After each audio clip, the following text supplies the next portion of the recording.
does raise the bar so high and creates all these expectations. And I'm not funny at all. So, 27th of July, we are back at Front Social.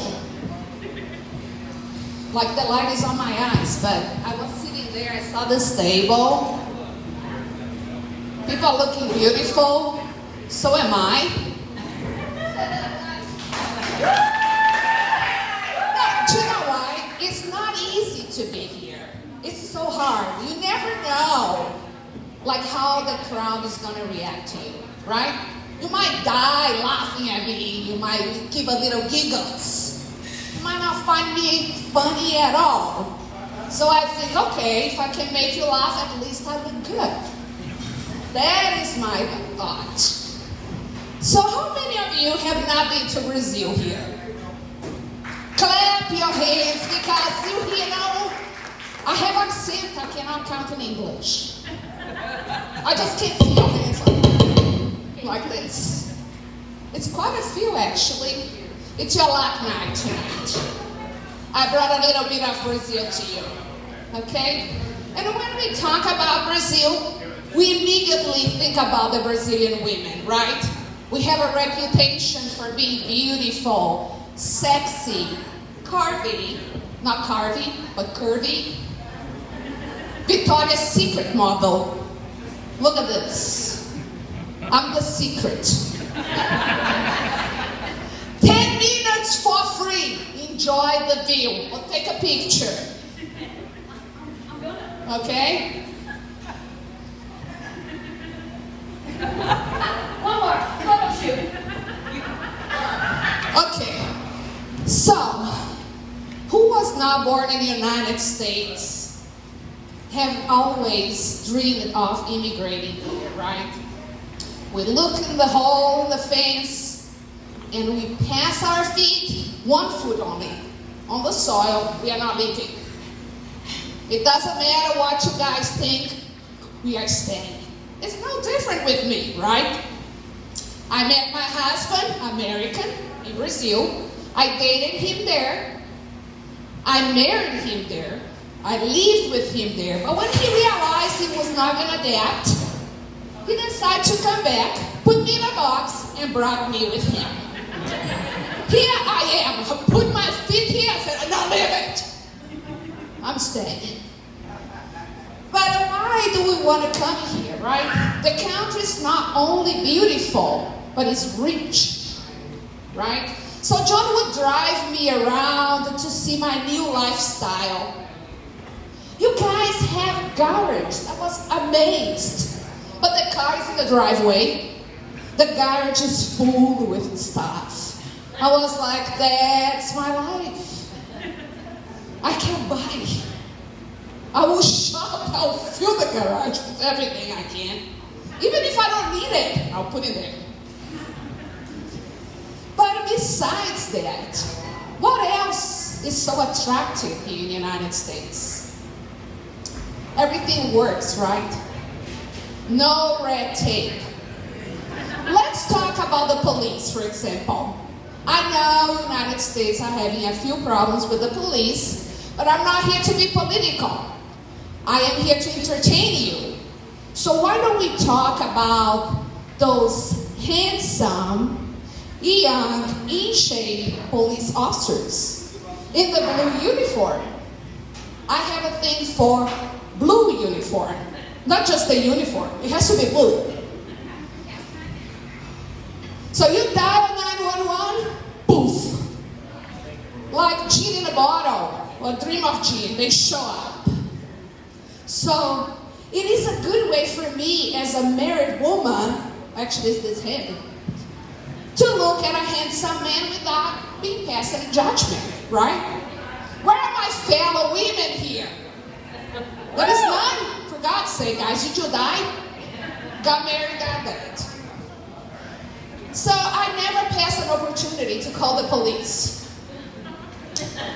One night, my sister-in-law came over to my house by surprise with 4 beers. I'm a wine drinker, but it's okay. She just showed up, that's fine. So I will sit there, all this material, right? Having my bottle of wine.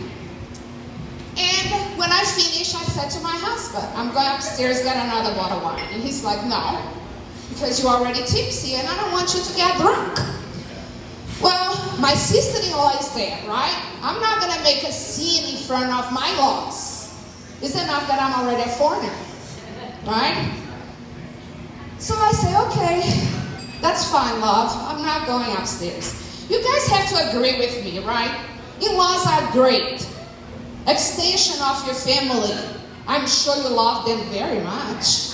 But it's even greater when you don't see it that often. See them that often.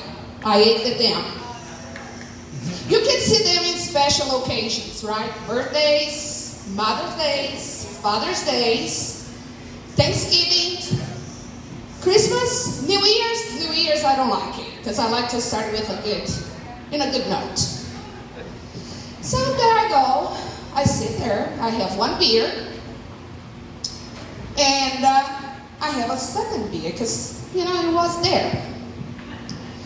So by the second beer, I was wasted, and I get very obnoxious when I'm drunk. So I look at the yard and I go, my gosh, what a big bathroom, right? It's green. Why is that green? Well, who cares? I adjust myself there and I release. It felt great, but I could not forget my bottle of wine. So I go upstairs, get the bottle of wine. I get the bottle of wine. Where is the corkscrew? I can't find it. So I come downstairs and I tell my husband, John, I can't find the corkscrew. And he goes, and he ignores me and he goes back and says, John, I'm talking to you. I want the corkscrew because I want to open the bottle of wine. He's like, I don't know what you're saying. I don't know if you're saying corkscrew or corkscrew. I say very clear, corkscrew. Okay? Don't come with me just because I'm a foreigner. Then he's like very sarcastic. I look at here, I see this volume is a little bigger. He had put the corkscrew there. I'm not touching that jungle. I'm a type of woman that I only open my mouth when I'm very sure of what I'm saying. And I never start something I cannot finish. So I was thinking, okay, what am I going to do? I'm going to call the police. So I did. So my husband tells me, what are you going to tell them? I said, I'm going to tell them you stole the corkscrew, you asshole. Of course I would not do that in Brazil. Right? You think I would call the police in Brazil for the corkscrew? I can't find anywhere a corkscrew in the United States. But in Brazil, you don't call the police. You go get them. Okay? And if you go get them, do not forget your checkbook. So, and they're kind of like malnourished. Their uniform is kind of shit color. Sometimes they miss a tooth. Imagine that picture. Who wants to see that, right? I don't. But usually, when I come home at night, that's when I look at my personal mails. So I get home and I have this mail saying, Edith, I have a mail of you watching porno.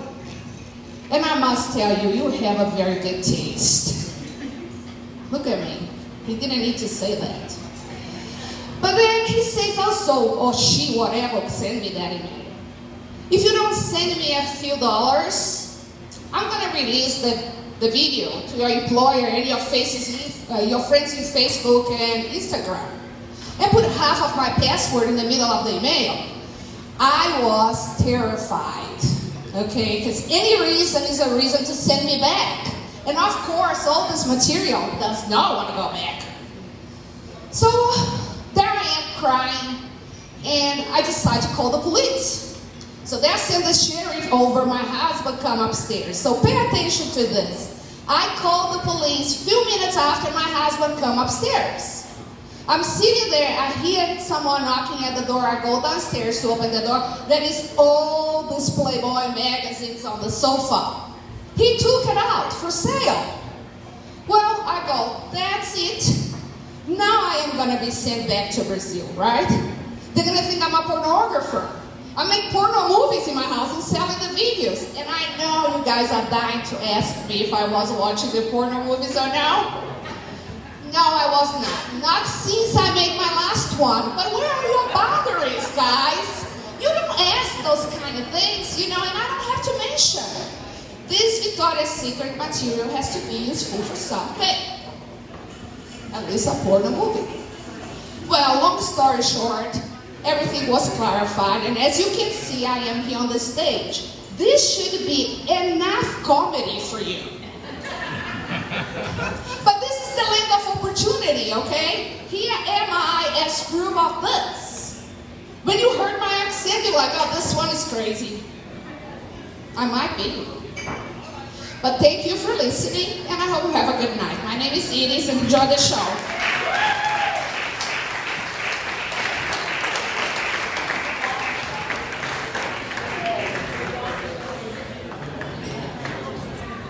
Put your